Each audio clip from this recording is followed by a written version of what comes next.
쇼펜하우어의 인생 명언, 한번 버린 쓰레기는 다시 줍지 마라. 지금 이 순간 잠깐 눈을 감아 보십시오. 당신의 인생에서 가장 후회되는 선택이 무엇인지 천천히 떠올려 보십시오. 어떤 분은 헤어진 사람이 떠오를 겁니다.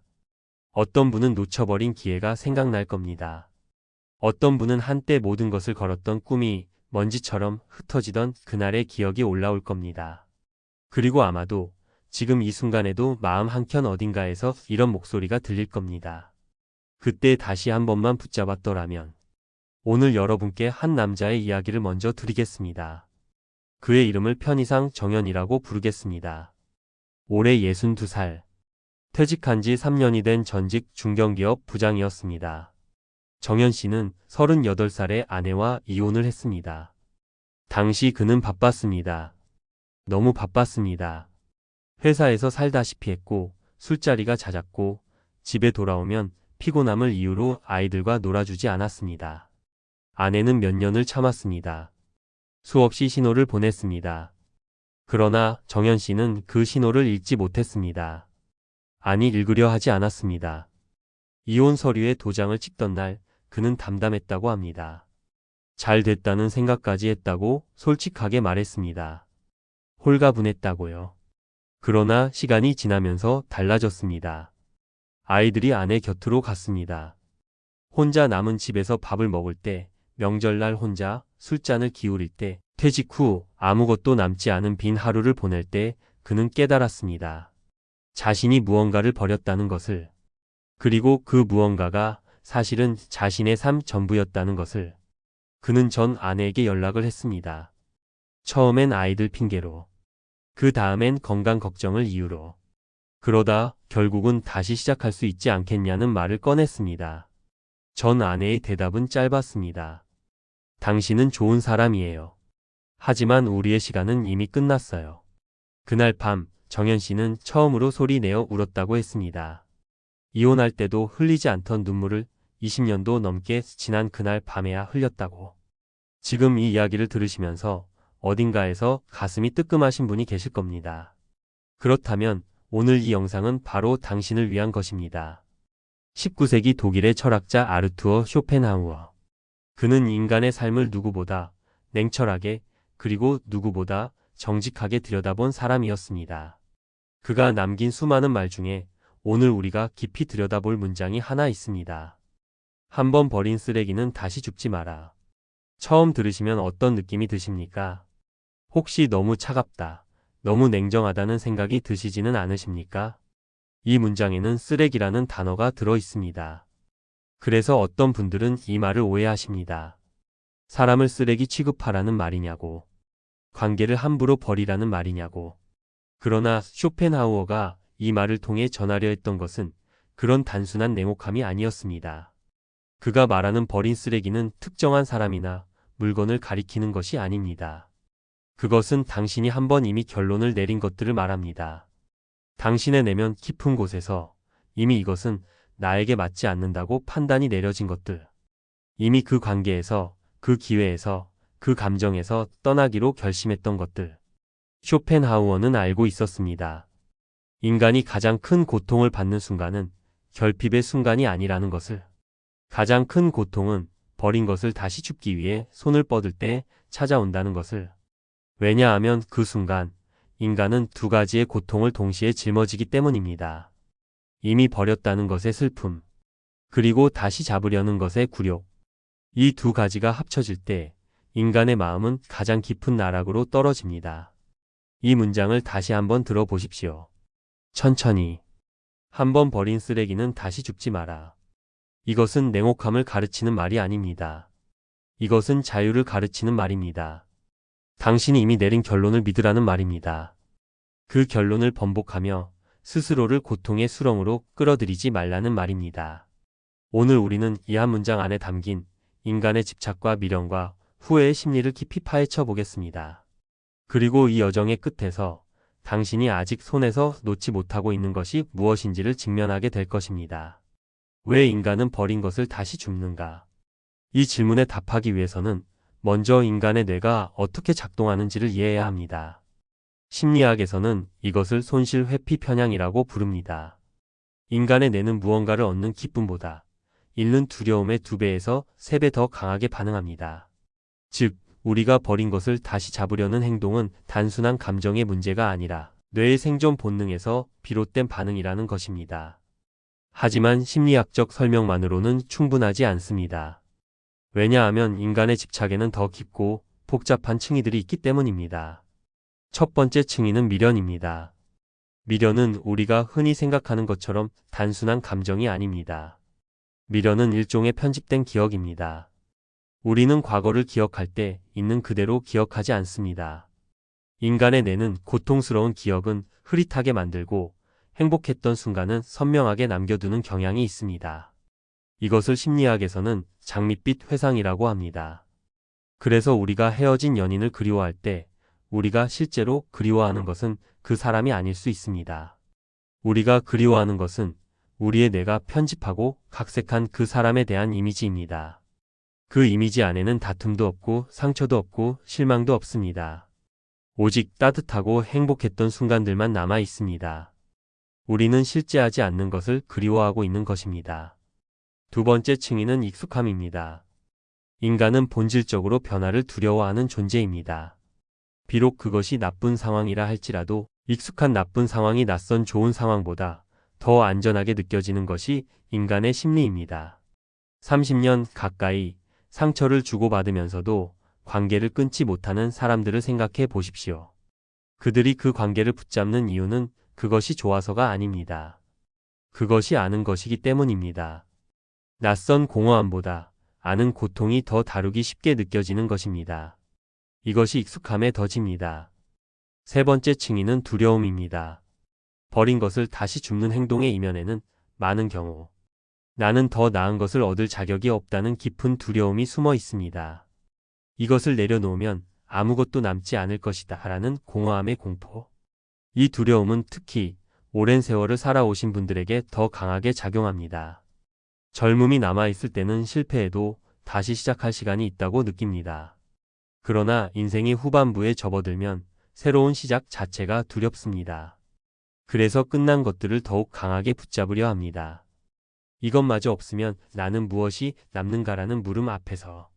네 번째 층위는 가장 핵심적인 것입니다. 그것은 자존감의 결핍입니다. 우리가 버린 것을 다시 줍는 행동은 많은 경우 자신에 대한 믿음의 부재에서 시작됩니다. 내가 한 선택이 옳았을 리 없다는 의심. 나는 판단을 잘못하는 사람이다 라는 자기 불신. 이 불신이 우리를 과거로 끌어당깁니다. 자존감이 단단한 사람은 자신의 결론을 믿습니다.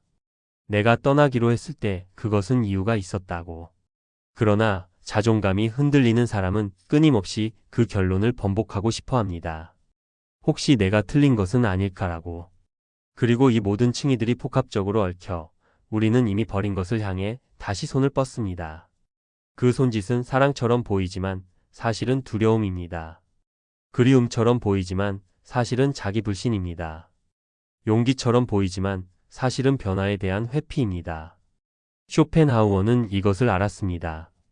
그래서 그는 말했습니다. 다시 줍지 마라. 당신이 내린 결론을 믿어라. 그 결론은 당신의 가장 정직한 내면이 내린 판단이었다.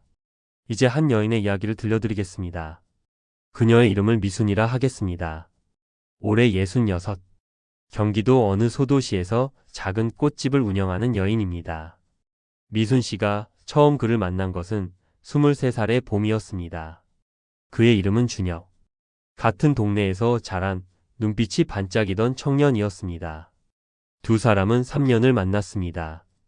뜨겁게 온 마음을 다해서. 그러나 준혁은 떠났습니다.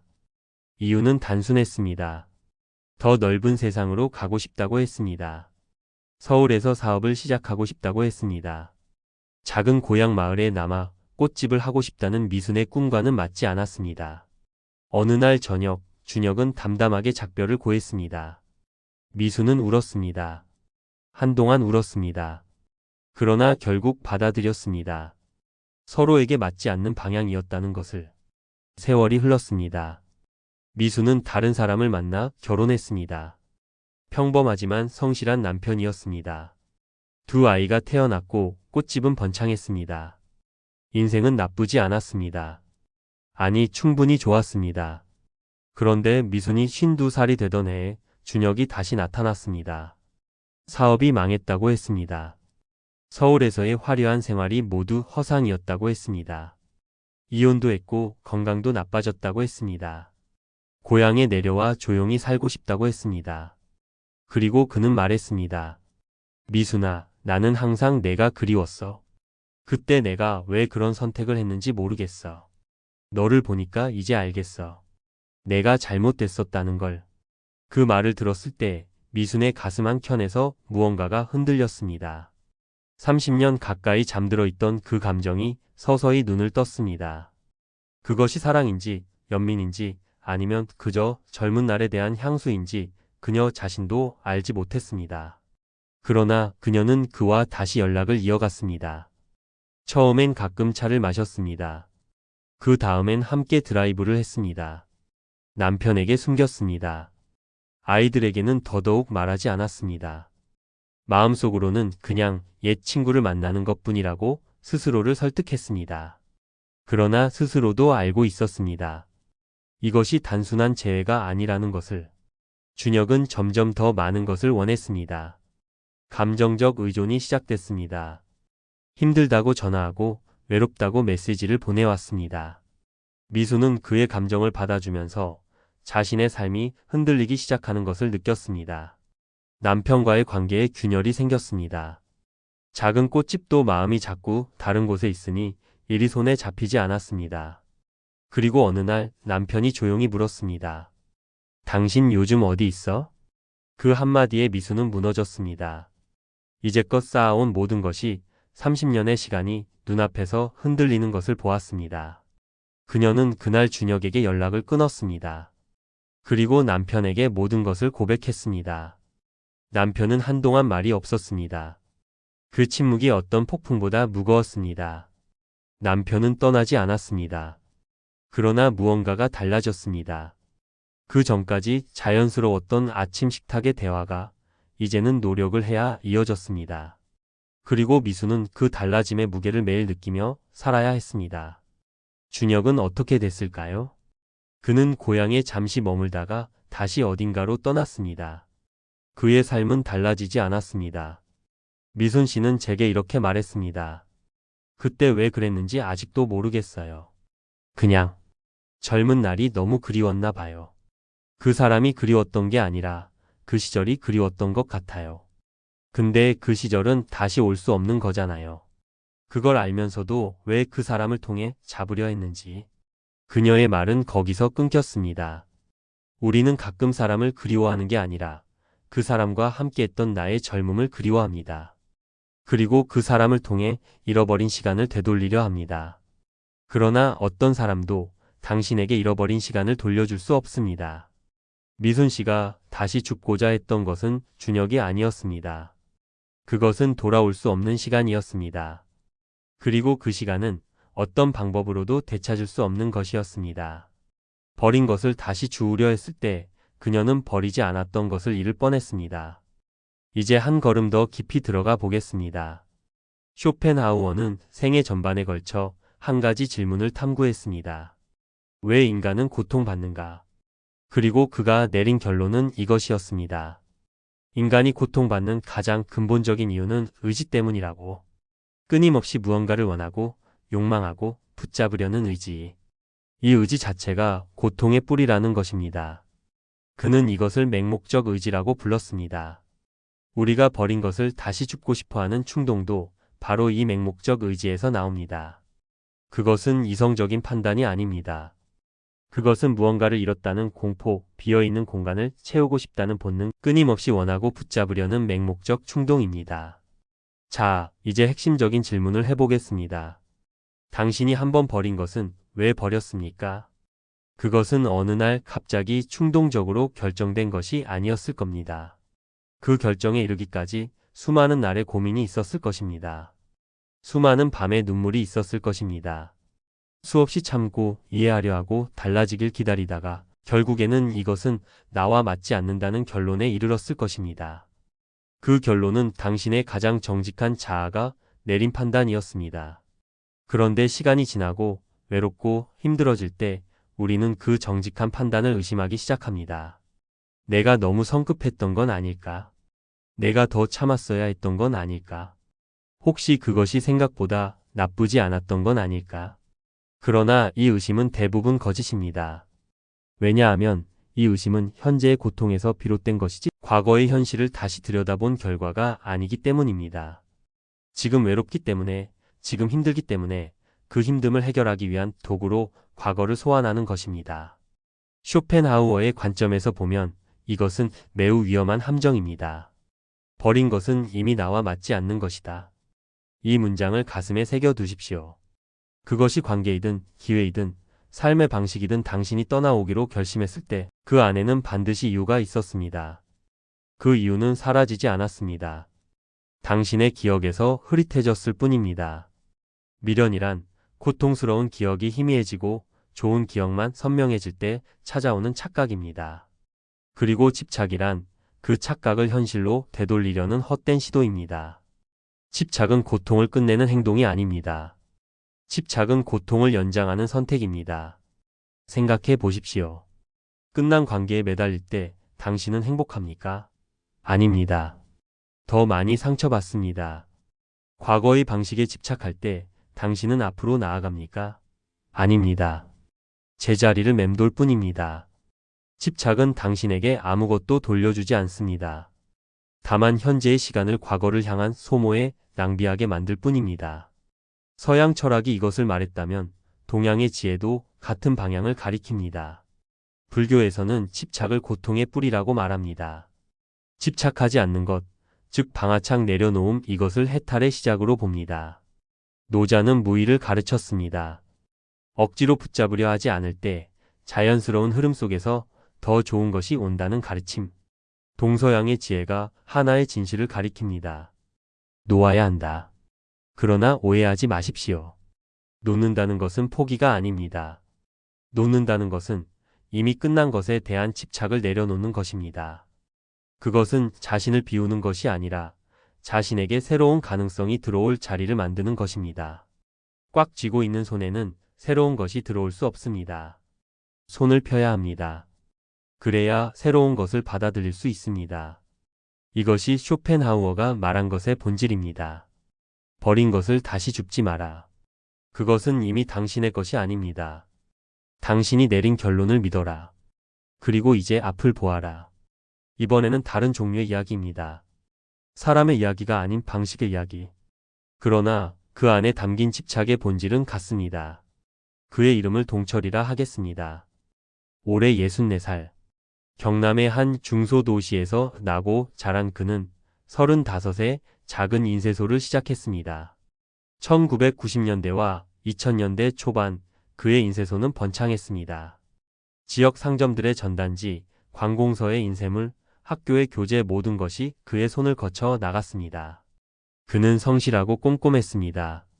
납기를 단 한 번도 어긴 적이 없었습니다. 직원이 12명에 달했고 아파트도 사고 아이들을 대학에 보냈습니다. 그런데 2010년대에 접어들면서 세상이 바뀌기 시작했습니다. 디지털 인쇄가 보편화됐습니다. 소량 인쇄가 가능해졌습니다. 인터넷으로 주문하고 이틀이면 받아볼 수 있는 시대가 됐습니다. 무엇보다 많은 것들이 종이 대신 화면으로 옮겨가기 시작했습니다.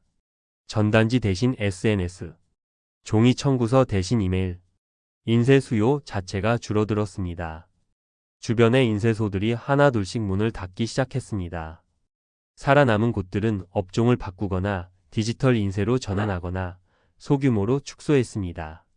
동철 씨 주변의 젊은 직원들이 말했습니다. 사장님, 이제는 방향을 바꿔야 합니다. 온라인 주문 시스템을 도입하고 소량 디지털 인쇄로 전환해야 합니다. 그러나 동철 씨는 듣지 않았습니다. 30년 동안 이렇게 해왔어. 이 방식이 옳아. 일이 힘들어진 건 경기가 나쁜 거야. 경기가 풀리면 다시 돌아와. 그는 자신이 30년간 쌓아온 방식에 뼛속 깊이 집착했습니다. 그 방식은 그에게 성공을 안겨다 줬던 것이었습니다. 그러나 세상은 이미 그 방식을 버리고 앞으로 나아가고 있었습니다. 그는 설비를 교체하지 않았습니다. 마케팅 방식을 바꾸지 않았습니다. 온라인 존재감도 만들지 않았습니다. 대신 더욱 열심히 예전 방식으로 일했습니다. 더 긴 시간, 더 많은 에너지를. 그러나 그 노력은 빈 그릇을 가득 채우려는 것과 같았습니다. 바닥에 구멍이 뚫려 있었으니까요. 매출은 계속 줄었습니다. 직원을 줄여야 했습니다. 처음에 12명이던 직원이 셋이 됐습니다. 창고에는 쓰이지 않는 구형 인쇄기들이 쌓여갔습니다. 대출은 늘어났습니다. 그래도 그는 멈추지 않았습니다. 조금만 더 버티면 된다. 그 조금만 더가 5년이 됐습니다. 61살이 되던 해 동철 씨는 결국 인쇄소 문을 닫았습니다. 창고에 가득한 장비들은 고철값도 받지 못하고 처분해야 했습니다. 대출은 그의 노후 자금을 모두 집어삼켰습니다. 30년을 함께한 인쇄소의 간판을 내리던 날 그는 주저앉아 울었습니다. 나중에 그는 이렇게 말했습니다. 더 일찍 바꿨어야 했는데 다 알고 있었어요. 세상이 바뀌는 걸. 근데 바꾸면 내가 30년 동안 해온 게 다 틀린 것 같잖아요. 그게 인정하기가 싫었어요. 그래서 더 매달렸던 것 같아요. 이 말이 가슴에 박힙니다. 바꾸면 내가 30년 동안 해온 게 다 틀린 것 같아서. 이것이 핵심입니다. 동철 씨가 과거의 방식에 집착한 것은 그 방식을 사랑해서가 아니었습니다. 그것은 자신의 역사를 지키고 싶었기 때문이었습니다. 나의 30년이 잘못되지 않았다는 것을 증명하고 싶었기 때문이었습니다. 그러나 여기 중요한 진실이 있습니다. 과거의 방식을 내려놓는다고 해서 그 방식으로 이룬 것들까지 사라지는 것이 아닙니다. 동철 씨가 30년간 쌓은 성실함, 기술, 고객과의 신뢰, 삶의 태도, 이것들은 그의 안에 남아 있습니다. 방식을 바꾼다고 사라지는 것이 아닙니다. 놓아야 하는 것은 과거의 방식이었지 과거의 자신이 아니었습니다. 그러나 동철 씨는 그 구분을 하지 못했습니다. 방식을 버리는 것이 자신을 버리는 것과 같다고 느꼈습니다. 그 혼동이 그를 붙잡았습니다. 그리고 그 붙잡음이 결국 모든 것을 잃게 만들었습니다. 놓지 못하는 것이 결국 발목을 잡습니다. 이것은 사업만의 이야기가 아닙니다. 이것은 삶의 모든 영역에서 일어나는 일입니다. 부모는 자녀가 성인이 되어도 어린 시절 방식으로 관계를 유지하려 합니다. 자녀가 더 이상 그 관계 방식을 원하지 않는데도 우리는 한때 효과적이었던 삶의 태도를 세상이 이미 변해버린 후에도 놓지 못합니다. 한때 나를 지켜줬던 벽이 이제는 나를 가두는 감옥이 됐는데도 변화를 받아들인다는 것은 패배가 아닙니다. 변화를 받아들인다는 것은 지금의 현실을 있는 그대로 바라볼 수 있는 용기입니다. 이제 잠시 멈추고 당신 자신의 이야기를 해보겠습니다. 오늘 이 자리에서 제가 드리는 질문들을 도망가지 말고 정면으로 들어주십시오. 불편하더라도 불편한 것이 사실 지금 당신에게 필요한 것이기 때문입니다. 첫 번째 질문입니다. 끝난 인간관계 중에서 당신이 아직 손을 놓지 못하고 있는 것이 있습니까? 오랫동안 연락이 끊겼지만 아직도 마음 한켠을 차지하고 있는 사람. 이미 멀어진 것을 알면서도 가끔 연락을 해보는 사람. 상처를 줬는데도 혹은 상처를 받았는데도 차마 마음에서 지워내지 못하는 사람. 그 관계를 왜 붙잡고 있는지 솔직하게 자신에게 물어보십시오. 그 사람이 그리운 것인가요? 아니면 그 사람과 함께했던 나의 시절이 그리운 것인가요? 그 사람이 필요한 것인가요? 아니면 지금 이 외로움이 너무 힘들어서 낯익은 고통이라도 필요한 것인가요? 그리고 조용히 물어보십시오. 만약 그 관계가 다시 시작된다면 달라질까요? 아니면 같은 이유로 같은 결말을 맞이할까요? 당신의 가장 정직한 자아가 대답할 것입니다. 두 번째 질문입니다. 실패한 기회 중에서 아직도 당신의 발목을 잡고 있는 것이 있습니까? 그때 그 선택을 했더라면, 그때 그 기회를 잡았더라면, 그때 다른 길을 갔더라면, 우리는 종종 선택하지 않은 길을 이상화합니다. 실제로 그 길을 갔더라면 어땠을지 우리는 알지 못합니다. 그러나 우리의 상상 속에서 그 길은 항상 더 빛나고 더 풍요롭고 더 행복합니다. 이것을 심리학에서는 반사실적 사고라고 합니다. 일어나지 않은 일을 상상하면서 현재의 나를 그 상상과 비교하는 것. 그리고 그 비교에서 현실의 나는 항상 부족합니다.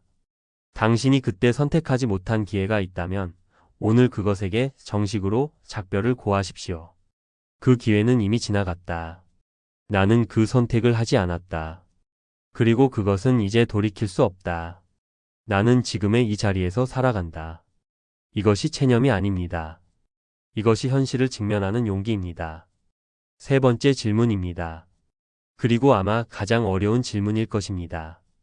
후회되는 선택 중에서 당신이 아직 자신을 용서하지 못한 것이 있습니까? 많은 분들이 버린 것을 다시 줍고 싶어 하는 이유가 사실은 그 선택에 대한 자기 용서가 이루어지지 않았기 때문이라는 것을 모르십니다. 내가 너무 성급하게 버렸다는 후회. 내가 더 노력했어야 했다는 죄책감. 이 죄책감이 우리를 과거로 끌어당깁니다. 그것을 다시 잡으면 그 죄책감이 씻겨날 것 같은 착각이 있습니다. 그러나 죄책감은 과거로 돌아간다고 씻기지 않습니다. 죄책감은 오직 자기 용서를 통해서만 해방됩니다. 당신이 그 선택을 했을 때 당신은 그 순간에 당신이 할 수 있는 최선을 다한 것입니다. 지금의 지식과 경험으로 과거의 선택을 평가하는 것은 공평하지 않습니다. 그 시절의 당신은 그 시절에 당신이 가진 것으로 결정을 내렸습니다. 그것으로 충분합니다. 오늘 스스로에게 이렇게 말해 주십시오. 나는 그때 내가 할 수 있는 것을 했다. 나는 그 결정을 내린 나를 이해한다. 그리고 나는 그 결정을 내린 나를 용서한다. 이 세 가지 질문 앞에서 잠시 눈을 감고 앉아 계십시오. 서두르지 않아도 됩니다. 이 질문들은 당신이 오늘 당장 모든 답을 내놓아야 하는 것이 아닙니다. 다만 이 질문들을 외면하지 않는 것, 그것만으로 오늘은 충분합니다. 왜 다시 잡으려 하는가? 그 이유를 알게 될 때 비로소 놓을 수 있게 됩니다. 이제 오늘 우리가 걸어온 길을 정리해 보겠습니다. 우리는 왜 버린 것을 다시 줍는가? 라는 질문에서 시작했습니다. 그리고 그 이유가 미련, 익숙함, 두려움, 자존감의 결핍에서 비롯된다는 것을 살펴봤습니다. 미순 씨의 이야기에서 우리는 사람을 그리워하는 것이 아니라 시절을 그리워하고 있었다는 것을 보았습니다. 동철 씨의 이야기에서 우리는 방식을 버리는 것이 자신을 부정하는 것이라는 혼동이 어떤 결과를 가져오는지 보았습니다. 이제 핵심 통찰을 정리해 드립니다. 첫 번째 통찰. 버린 것은 잃은 것이 아니라 선택한 것이다. 우리는 흔히 버린 것을 잃었다고 표현합니다. 그 사람을 잃었다. 그 기회를 잃었다. 그러나 이 표현은 정확하지 않습니다. 잃는다는 것은 내 의지와 관계없이 사라지는 것입니다. 그러나 당신이 버린 것은 당신이 선택한 것입니다. 이 차이가 왜 중요하냐고요? 잃은 것은 다시 찾을 수 있다는 희망을 줍니다. 그래서 계속 찾아다니게 만듭니다. 그러나 선택한 것은 비록 그 선택이 힘들었더라도 당신의 의지가 개입된 것입니다. 그리고 그 의지는 이유가 있었습니다. 나는 잃은 것이 아니다. 나는 선택했다. 이 관점의 전환이 피해자의 자리에서 주체자의 자리로 당신을 이동시킵니다. 두 번째 통찰. 놓아야만 새로운 것이 들어온다. 이것은 단순한 위로의 말이 아닙니다. 이것은 공간의 법칙입니다. 물리적으로 생각해 보십시오. 가득 찬 컵에는 새로운 물을 부을 수 없습니다. 새로운 물을 받으려면 먼저 기존의 것을 비워야 합니다. 이것은 감정의 공간도 마찬가지입니다. 마음이 과거에 대한 집착으로 가득 차 있을 때 새로운 인연이, 새로운 기회가, 새로운 기쁨이 들어올 자리가 없습니다. 그런데 많은 분들이 이것을 두려워합니다. 놓고 나면 텅 빈 공허함이 남을 것 같아서. 그런데 솔직히 말씀드리겠습니다. 그 공허함은 반드시 경험해야 하는 것입니다. 그 공허함은 나쁜 것이 아닙니다. 그것은 새로운 것이 들어오기 위해 비워진 공간입니다. 그 공허함을 있는 그대로 느끼는 것, 그것을 도망가지 않고 마주하는 것, 이것이 진정한 놓아버림의 시작입니다.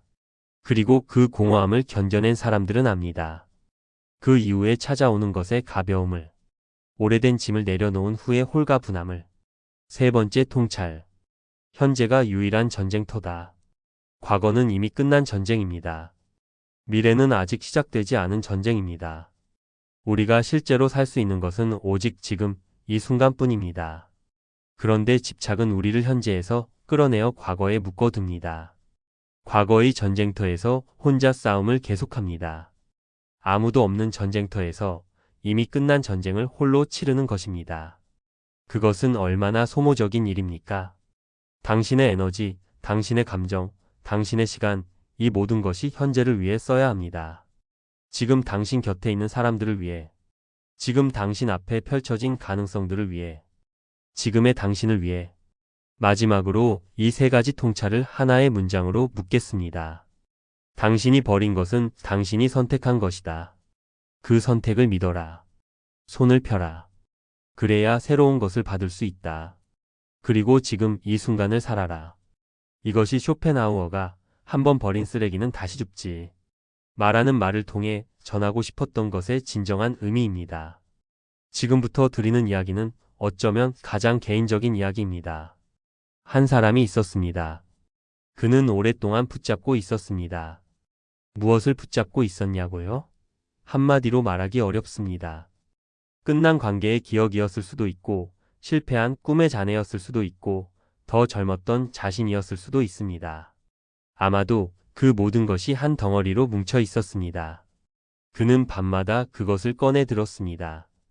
오래된 사진처럼 닳고 닳아 테두리가 해진 사진처럼 들여다보고 또 들여다보고 그 안에서 잃어버린 무언가를 찾으려 했습니다. 그러다 어느 날 밤이었습니다. 평범한 밤이었습니다. 특별히 힘든 일이 있었던 것도 아니었습니다.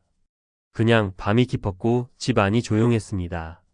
창밖으로 빗소리가 들렸습니다. 그는 또다시 그것을 꺼내 들었습니다. 그 오래된 사진을. 그런데 그날 밤은 달랐습니다. 사진을 바라보다가 문득 이런 생각이 들었습니다. 나는 지금 무엇을 하고 있는가? 이 순간을 살지 않고 지나간 순간을 살고 있었습니다. 지금 내 앞에 있는 것들을 보지 않고 이미 사라진 것들만 바라보고 있었습니다. 지금의 나를 살지 않고 과거의 내가 됩니다 하는 사람을 기다리고 있었습니다. 그 생각이 들었을 때 갑자기 눈물이 쏟아졌습니다. 슬퍼서가 아니었습니다. 억울해서도 아니었습니다. 그것은 오랫동안 참아왔던 무언가가 드디어 밖으로 나오는 눈물이었습니다. 그는 소리를 내어 울었습니다. 누가 들을까봐 걱정하면서도 멈출 수가 없었습니다. 한참을 울었습니다. 빗소리와 함께. 혼자. 그리고 울음이 멈췄을 때 그는 천천히 그 사진을 내려놓았습니다. 문자 그대로가 아니라 마음속에서 내려놓았습니다. 그 순간 그는 이렇게 생각했습니다. 이제 됐다. 단 3글자였습니다. 이제 됐다. 그러나 그 3글자 안에는 수십 년의 시간이 담겨 있었습니다. 오래도록 붙잡고 있었던 것에 대한 작별. 그 붙잡음이 만들어낸 고통에 대한 인정. 그리고 이제부터는 놓겠다는 결심. 그는 창문을 열었습니다. 빛 냄새가 들어왔습니다. 차갑고 신선한 공기가 폐 깊숙이 들어왔습니다. 오랫동안 닫혀있던 무언가가 그 바람과 함께 열리는 것 같은 느낌이 들었습니다. 그날 밤 이후 그는 달라졌습니다. 완전히 달라진 것은 아니었습니다. 여전히 때로는 그것이 생각났습니다. 여전히 때로는 그리웠습니다. 그러나 이전과 달라진 것이 있었습니다. 더 이상 그것을 잡으려 하지 않았습니다. 그것이 생각나면 생각나게 두었습니다. 억누르지도 않고 쫓아가지도 않고 그냥 잠시 바라보다가 보내주었습니다. 지나가는 구름처럼. 그리고 그 과정에서 무언가를 발견했습니다. 지금 이 순간이 얼마나 온전한지를. 지금 아침에 마시는 커피 한 잔의 따뜻함. 길가의 핀 꽃의 색깔. 가까운 사람의 목소리. 해가 기울면서 만드는 빛의 그림자. 이런 것들이 이전에는 보이지 않았습니다. 과거를 바라보느라 눈이 그쪽을 향하고 있었으니까요. 그런데 이제 현재가 보이기 시작했습니다. 그리고 현재는 그가 생각했던 것보다 훨씬 풍요로웠습니다. 이 사람이 누구냐고요? 그것은 여러분 중 누군가의 이야기일 수도 있습니다. 혹은 이 이야기를 들으시는 분들 중 어떤 분의 마음속에 있는 이야기일 수도 있습니다. 그리고 어쩌면 이것은 오늘 밤에 당신이 맞이하게 될 이야기일 수도 있습니다. 내려놓는 것은 갑자기 오지 않습니다. 어느 조용한 밤 혼자 있을 때 문득 찾아옵니다. 그리고 그 순간은 반드시 옵니다. 당신이 준비됐을 때 오직 한 가지만 기억하십시오. 그 순간이 왔을 때 도망가지 마십시오. 그 순간을 온몸으로 마주하십시오. 울어도 됩니다. 소리를 내어 울어도 됩니다. 그 눈물이 당신을 씻어낼 것입니다. 그리고 그 눈물이 멈췄을 때 천천히 손을 펴십시오. 그것을 내려놓으십시오. 이제 됐다. 고 스스로에게 말하십시오. 그 순간 당신의 삶이 달라지기 시작할 것입니다. 오늘 긴 시간 함께 해주셨습니다. 우리는 쇼펜하우어의 말에서 시작하여 인간의 가장 깊은 심리를 여행했습니다.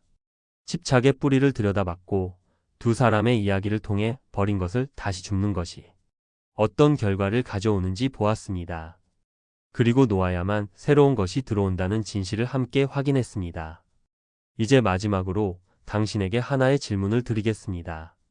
지금 이 순간 당신이 아직 버리지 못한 것은 무엇입니까? 관계입니까?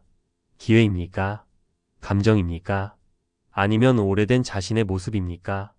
서두르지 않아도 됩니다. 이 질문을 들고 오늘 하루를 보내십시오. 밥을 먹을 때도, 산책을 할 때도, 잠들기 전에도 이 질문이 당신 안에서 조용히 작동하게 두십시오. 그리고 언젠가 그 대답이 떠오를 것입니다. 당신만이 알 수 있는 대답이. 마지막으로 이 말을 드리겠습니다. 당신은 충분히 오래 붙잡고 있었습니다. 충분히 오래 기다렸습니다. 충분히 오래 그리워했습니다. 충분히 오래 후회했습니다. 이제는 놓아도 됩니다. 놓는다는 것은 포기가 아닙니다. 놓는다는 것은 지금의 당신을 선택하는 것입니다. 과거의 묵계에서 자유로워진 당신, 오늘을 온전히 살아갈 수 있는 당신을 선택하는 것입니다. 지금 놓아야 당신의 인생이 앞으로 나아갑니다. 쇼펜하우어는 이렇게 살았습니다. 세상의 모든 것이 의지이고 그 의지는 고통을 만들고 그 고통에서 자유로워지는 유일한 길은 집착으로부터의 해방이라고. 그 해방은 거대한 종교적 깨달음이 아니어도 됩니다. 그것은 어느 조용한 밤 혼자 앉아 조용히 손을 펼치는 것으로 시작됩니다. 오늘 밤 잠들기 전에 단 한 가지만 해보십시오. 마음속으로 그것을 꺼내십시오.